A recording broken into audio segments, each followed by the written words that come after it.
Andy Kenny, you are very welcome to the Lead Well podcast. Thanks for having me, Mark.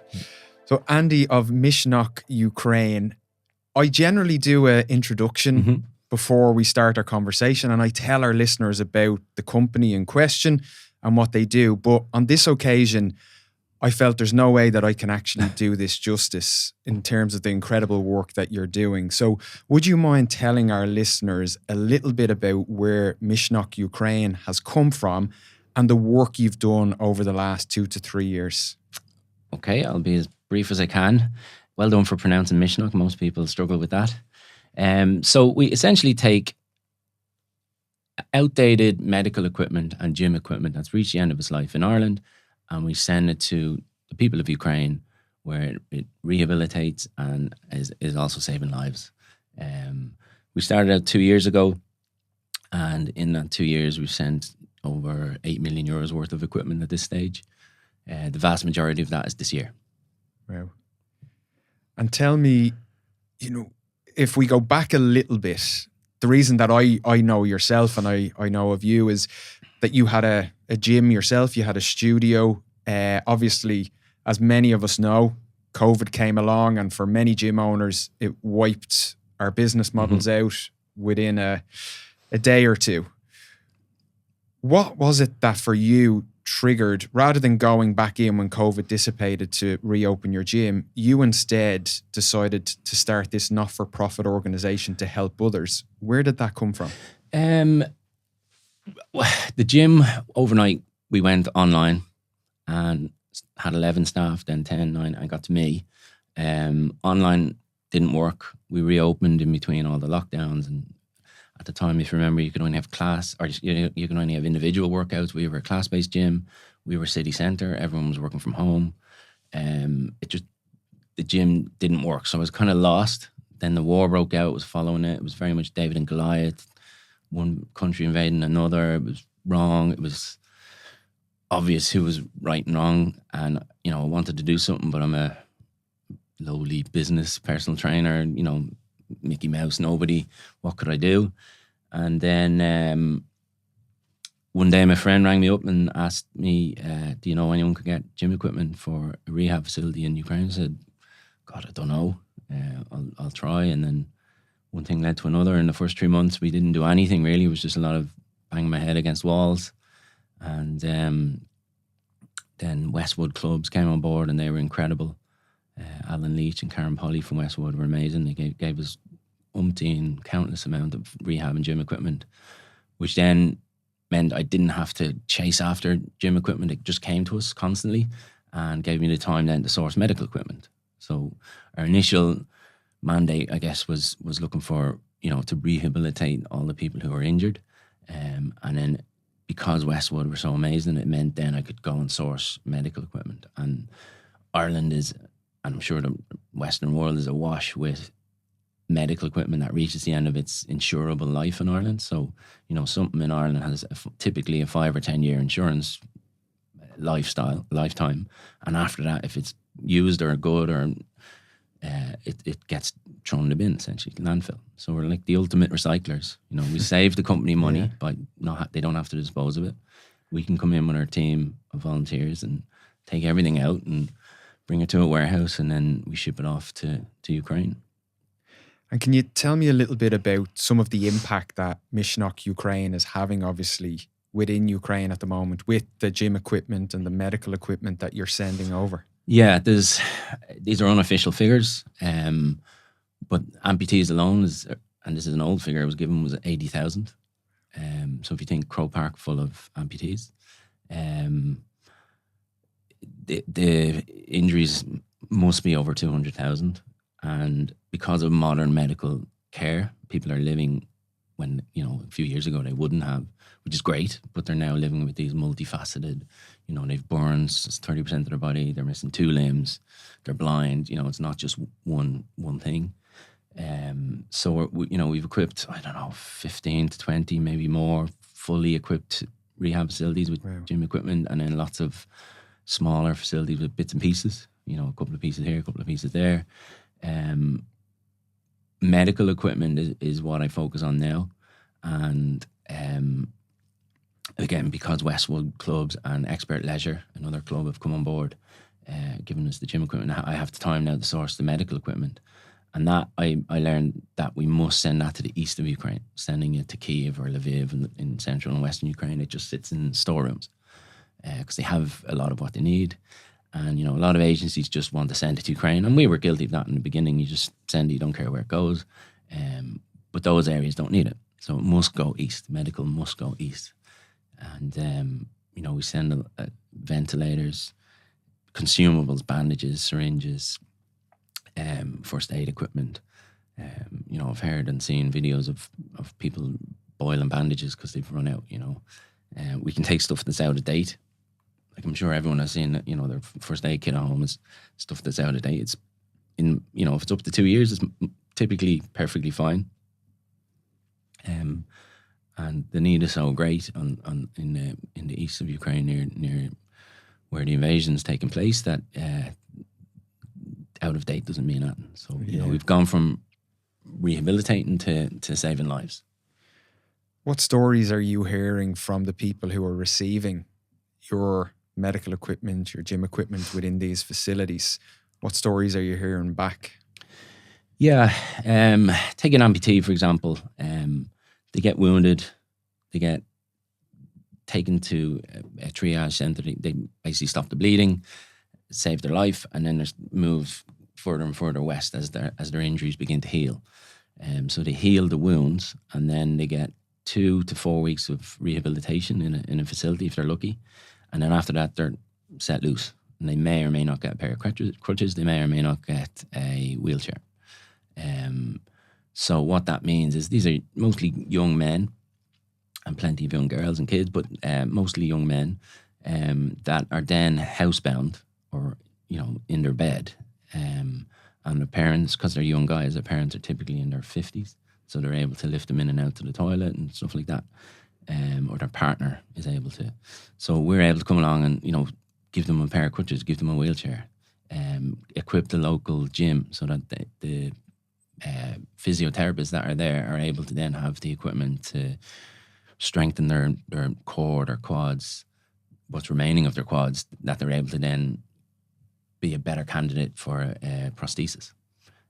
Only the lucky few get prosthesis, and it's on a case per case basis. But as you were saying there, what you've done with Misneach Ukraine is give as much of a chance as possible to those individuals to be able to be a good candidate potentially for that prosthesis. Yeah. And the stronger they are, the more chance they have that they'll be the lucky chosen. And it's a geographical lottery as well, depending on where they're from and where they go home to, there may or may not be a facility available, or there may or may not be staff available. But you constantly, people are always saying, "Oh, I'm sorry, I'm only giving you a pair of crutches. It's not much." And I'm like, hang on a second.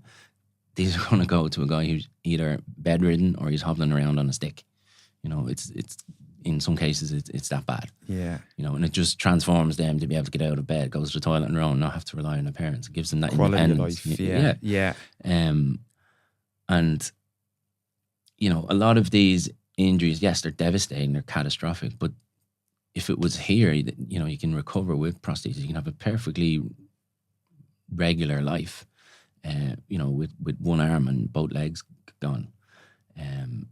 You can get prosthesis, and have a perfectly, I don't want to say the word normal, but a regular life. And in Ukraine, that opportunity isn't there for a lot of people. And there's a lot of us volunteers and donors and supporters that are working hard in Misneach Ukraine to do this. I'm curious to ask you, how this has impacted you in terms of what has been the impact for you personally. When I lost the gym and COVID, and a lot of people, businesses were the same, and I know a lot of our staff were lost and upset at the same time. I guess in a way it gave me a new focus, and it was a very rewarding, if frustrating job. Well, it's not a job, it's a role, let's say. You know, from going from being super fit, really strong, and then in the midst of all this, we've a 1 and a 3-year-old. So I've 2 jobs, the volunteer job, and then a 1 and a 3-year-old. So my time to work out and time to prep food that I would have done for decades went out the window. And as a result, then my health has suffered. So I've put on 10 kilos of, my fitness is atrocious, but getting there. And then, you know, high blood pressure, high cholesterol, very high cholesterol. So on medication for both of those. So all of this self-sacrifice that you've done for this cause at the moment. Yeah. And thankfully now I've started making time for myself. And it's gotten easier now that, you know, that Grace, our youngest, is in creche. And I was having to mind her 2 days a week, which was, you know, another full-time job on its own. But it's been a whirlwind 2 years. And I think not that maybe listeners can completely relate exactly to the 2 years that you've had, right? But I think there's probably a lot of people listening in thinking, well, I've let my health slip a little bit. I'm very busy with work and life is taking over a little bit. If you were to think back, and you've described it there as well, because you've talked about now you're putting some of those structures back in place for yourself. I think there's a lot of value to ask somebody like you with your experience, you know, how are you going to move forward from this and manage your health and well-being and not allow, obviously, something that means a hell of a lot to you, you know, disrupt your health anymore? Yeah, I've been able to set appointments for myself. So I work off a diary, like a lot of people. So I've set an appointment on a Tuesday morning, a Wednesday evening, and a Saturday morning. That's my gym time. So Saturday morning, I made sure I roped in a friend. Very good. So we go to the gym, and if I cancel, he gives out to me.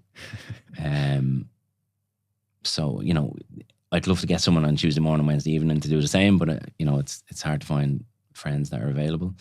And then the healthy eating is a tougher thing. I've always been a low carb person, and when we're feeding the kids, you know, you give them meat and 2 veg or whatever it might be. Yeah. So it's always been hard for me when we're feeding the kids not to eat all the spuds that are there, or, you know. So that I need to figure out a better way of planning. And it's down to food prep on a Sunday. Yes. I know it is.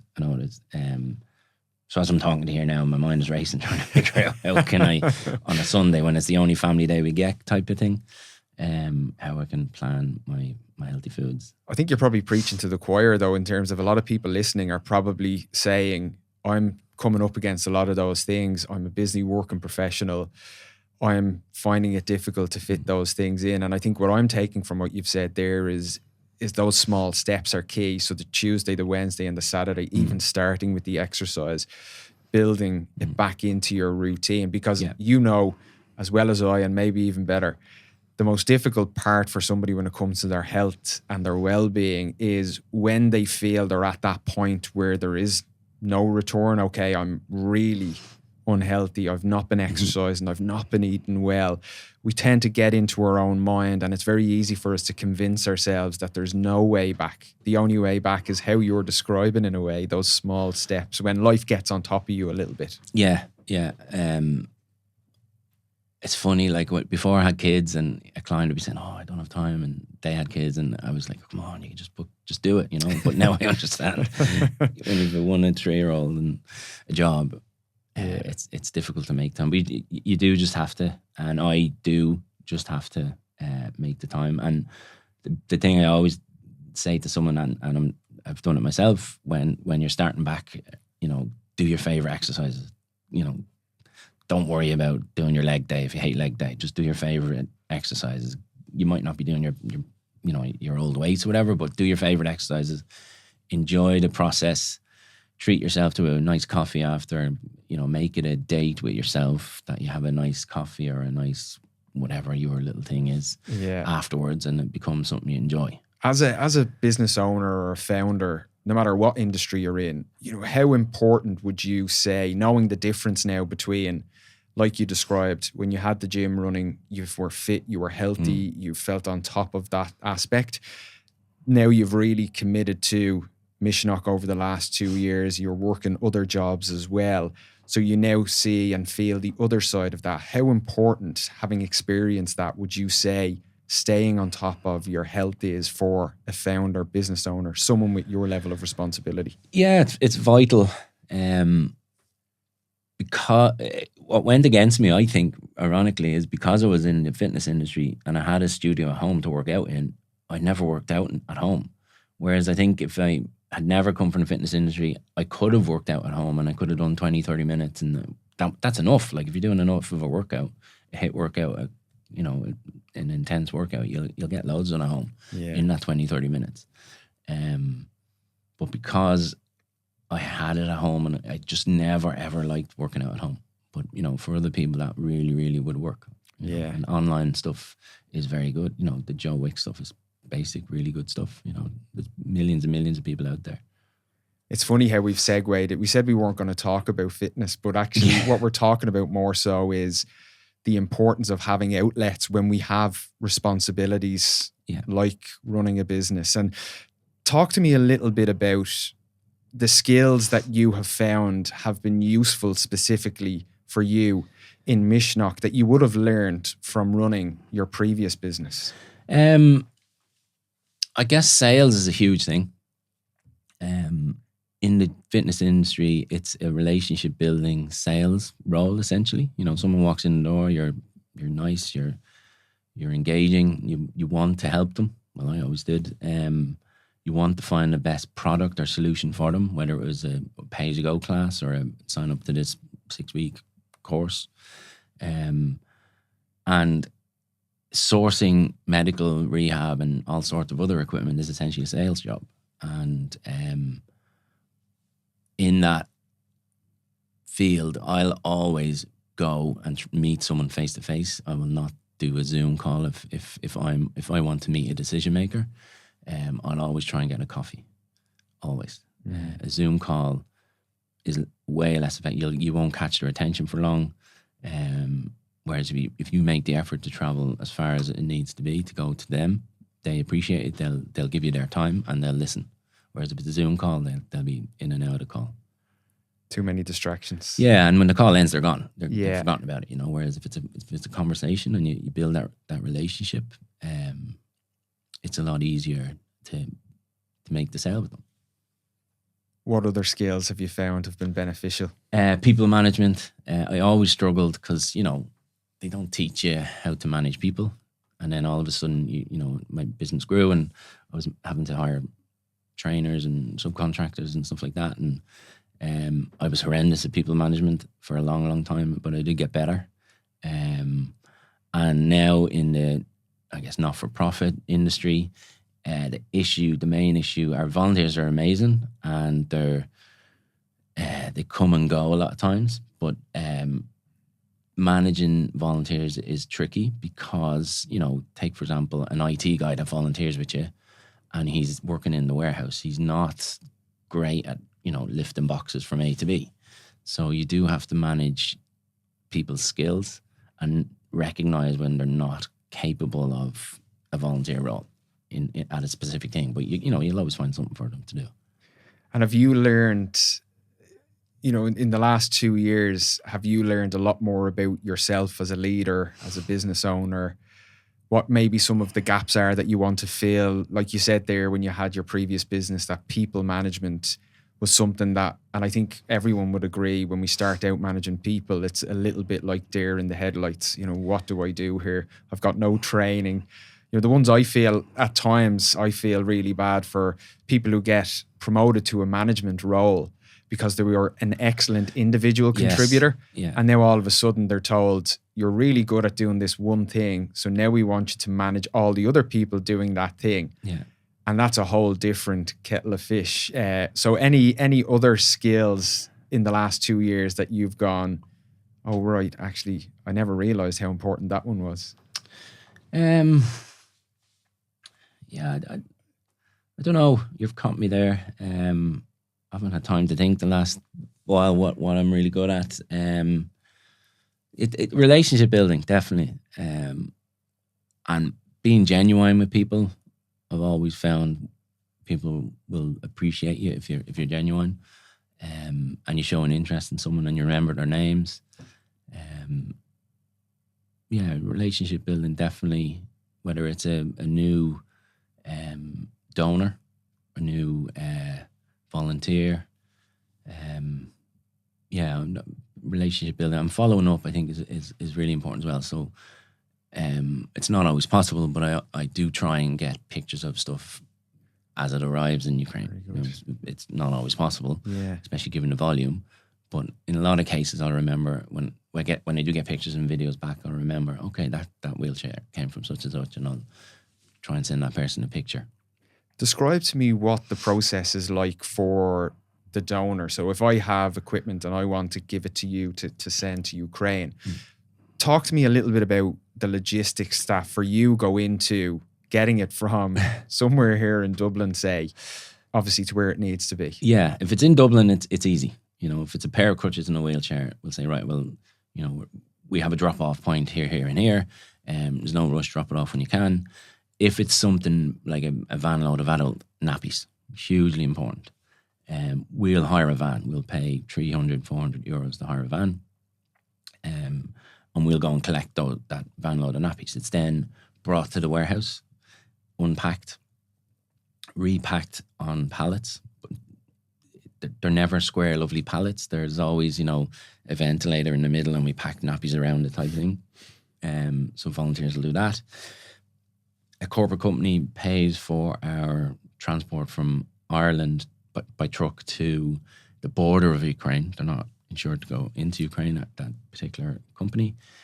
So we have 4 distributors in Belgium, Poland, Slovakia, and Romania. And then they break it down to smaller loads and bring it into the end user in Ukraine. So that end user, if it's medical, as I mentioned earlier, we try and get it to Eastern Ukraine. If it's rehabilitation, it generally goes Western Ukraine. That's typically the route it takes. And that's 4,500 kilometers from Ireland to Eastern Ukraine. And I also saw that you don't actually take, like, for example, if I go onto Misneach Ukraine, I can't donate money towards to what you're doing.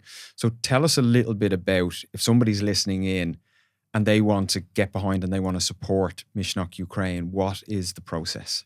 Well, at the minute we're self-funded. We're not a charity. We're a not-for-profit. Most of our donations are from companies, and it's of equipment.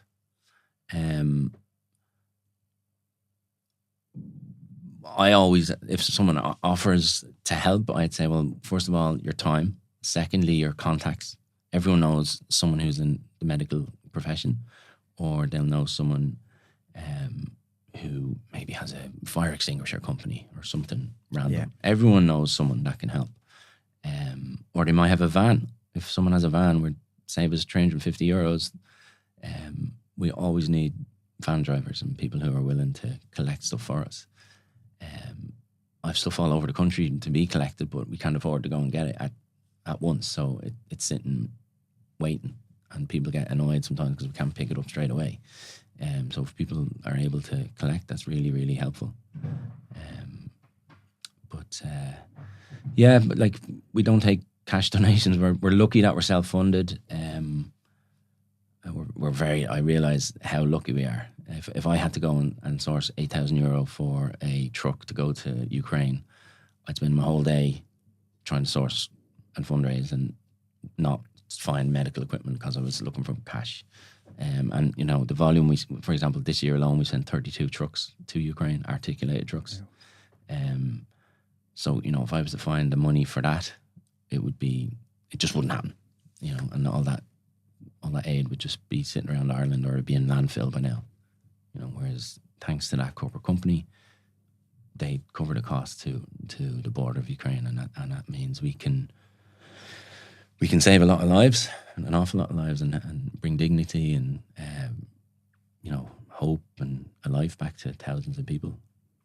Do you feel because it's maybe gone on a lot longer? I think initially, we said this when we were chatting beforehand, like it was meant to be a 3-day, or that was the initial, obviously underestimated. Everyone underestimated the Ukrainian resilience and determination and courage, and that's what Misneach is, the Irish word for courage. Putin's and the Russian people are they're like ants. It's all about the hive. They don't care about life, their own lives even, and they certainly don't care about Ukrainian lives. And there is no end in sight.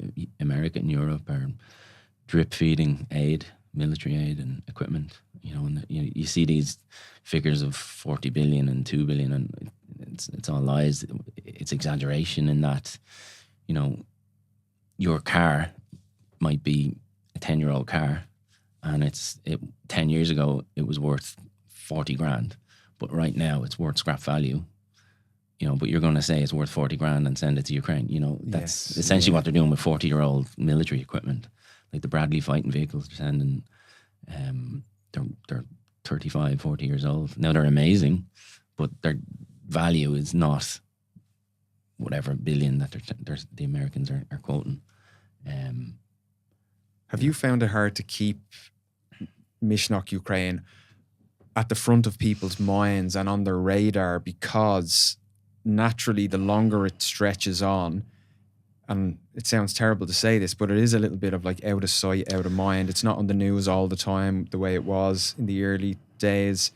So are you finding that people are more forthcoming, less forthcoming with these donations? How do we, I suppose, keep people aware of not only the great work that you guys are doing, but also the fact that it's still really needed, and it will be needed even long after the war? For decades, yeah. I think if we were trying to get money off of people, that would be almost impossible now, because it has fallen away from the media, because we're getting equipment. In a lot of cases, the donors, the companies that give us that equipment, they're not doing it necessarily to help Ukraine. Now, that might sound odd, but they're doing it to pass it on so they don't have to dispose of it. Or, it's not always about helping Ukraine. It can be just, right, we'll take this and get rid of it for us type of thing. Circular economy, sustainability. Yeah. Especially around out-of-date medical equipment. The gym equipment is different. That has a value still. But the medical equipment, certainly some of it is, we're saving a company having to pay thousands to dispose of X, Y, and Z. And what's because obviously for every business, whether it's profit or not for profit, there has to be a strategy behind it. And what's your strategy behind Misneach to get the word out there more to medical companies to donate, etc.? Like, what's the plan? I'm actually, believe it or not, holding back on this type of thing, media, and our social media. I get very little chance to do. The reason being, we do get offers of equipment constantly, which is great, amazing, but we then have to pay and go and collect it, and that it's a catch-22. You then have to go and collect it. So is the missing piece at the moment, the middle piece, like we've mentioned, where maybe what you need is volunteers with a van or a truck, to be able to collect this equipment for you. Yeah, we constantly need that, and it's not. Another corporate company has offered to donate us a van, but we're still waiting on that to come through, and hopefully it will, and that will change my world, because I can go and collect all the stuff that's ready waiting for us. We just have to pay for fuel type of thing. Yeah. But until then, I do avoid this kind of media, unless it comes to me, unless someone reaches out to me.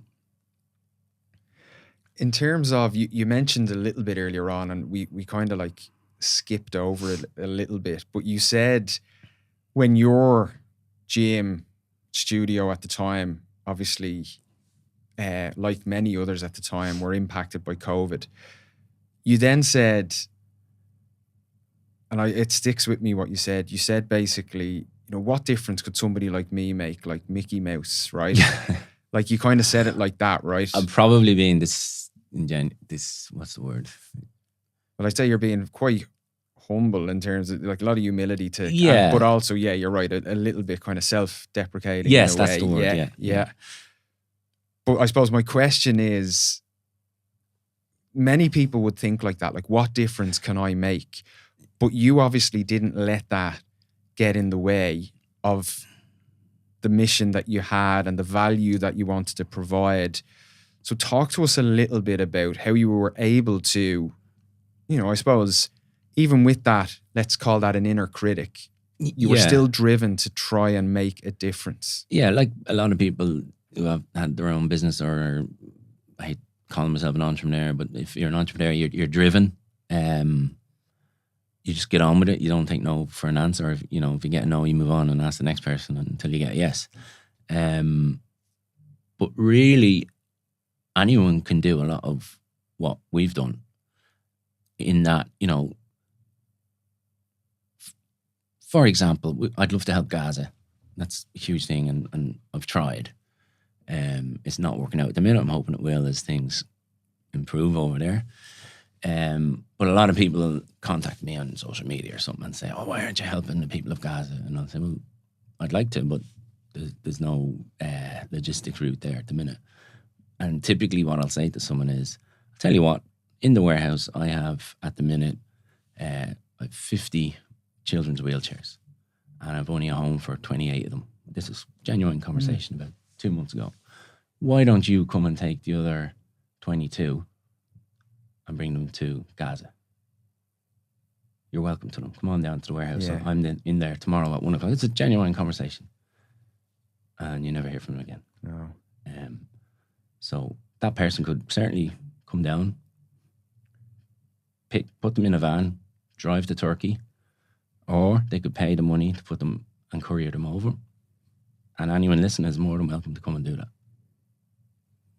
People are very quick to criticize, unfortunately, even when somebody's doing something out of their own good nature and obviously, as you say, no follow up then. Yeah. Come and do it. You can do it. If someone's motivated to help the children of Gaza, get in the van, drive to Turkey, deliver aid, do it. See, I think what I really admire about you, not just what you're doing, but I think it's what we're seeing here as you're speaking. It's that level of motivation and drive that you have to be able to overcome these things. And, again, very easy to transfer this into any genuine business context where you're faced with a challenge. And what you've described about, not taking no for an answer, trying to figure out, I always love, and it was actually mentioned on the last episode we did, the realization that if you're a founder or you're an entrepreneur, you're a problem solver. Yes. All day, Huge. every day, you're trying to solve problems. And it's nearly just accepting that. And that's what I'm hearing when you're speaking. It's that you've accepted that this isn't going to be easy, but there's a passion for this. Mm-hmm. So you've got that kind of core value of, I want to do this. Mm-hmm. And that's driving that motivation then to say, I know it's going to be difficult, but I'm going to keep pushing forward. I'm going to figure it out. And I'm not going to take no for an answer. I'm not going to stop. Yeah, the vast majority of problems can be solved with time and or money in any business. And if it's a no matter how big the problem, if you do it yourself, it'll be done. And that's not why the way I've always done in any of businesses I've had is just do it yourself and it'll be done. No matter if it takes driving to Syria or whatever it might be. If that's your goal and that's what you want to do, just get on and do it, and you'll do it. Anyway, it's totally unskilled to drive to anywhere. Even though, ironically, I can't drive, but that's just the example I'm giving you. But yeah, like if you want to do it, just get on and do it. Yeah, I think we can sometimes be very quick to make the mountain out of the molehill before we actually try to figure out, okay, what's the route here to the ideal outcome. Mm-hmm. Andy, before I ask you our last question, can you tell us a little bit about, if people have listened today and they'd like to reach out to you and speak to you directly and help in any way, whether that's, I know you've plenty of donations at the moment, but I'm sure more are welcome, but more even on the transport side to assist with that. How could they go about doing that? Yeah, just contact me on our social media or our website. Actually, our website's getting a redesign at the minute. So I did it myself and it's horrendous right now. But thankfully, some volunteers are amazingly going to transform it. And but yeah, they can check our website, misneachukraine.com. The name is hard to spell, but if you think of the president's old dog, Misneach, yes, or the Irish word for courage, you'll find it. And then just email me, and feel free to email and ask any questions, or if you have any advice, or I'm always willing to listen. I might not get back to you quickly, but I will get back to everyone. Yeah, and actually I think it's nice that you've said that as well. If people out there have listened to some of the problems that you're facing and they actually have advice to offer, also get in touch as well. Because... And that's a huge thing. I've always tried that in life, is listen to people's advice. People have done almost everything many times over in the world, and we don't listen to advice. Take the advice of someone who's done it, and don't make their mistakes, and appreciate someone that's giving you advice. This is a really nice way to segue into our last question, because the question I like to finish the podcast with everybody. And I never tell people I'm going to ask this question. So, because I like the answer just to be more off the cuff. But if you were to leave our listeners with one lesson that you've taken from your time as a business owner, founder, entrepreneur, what would that one lesson be? Be genuine. Yeah. Be genuine with your customer, with your staff. Yeah, just be genuine, and people will open up, very much so. And if you open up to people with your experience and your issues, they'll do that in return. And actually, if people are interested in it, there's Brene Brown on YouTube. If you look up The Power of Vulnerability, if you reveal your vulnerability to your partner, or customers, or colleagues, they will return that. And you build that relationship. So true. Yeah. And it can be a scary thing to have to do, but you're right. It then creates an environment for the other person to do the same. Yeah. And don't be afraid to be self-critical and funny about, your weaknesses, or, we all have weaknesses. I'm not afraid of someone slagging me, or, saying something to me. I'll take it on the chin and learn from it. Andy Kenny of Misneach Ukraine, thank you very much for joining me today. Thanks so much, Mark. Appreciate your time and efforts. Thank you, Andy. Cheers.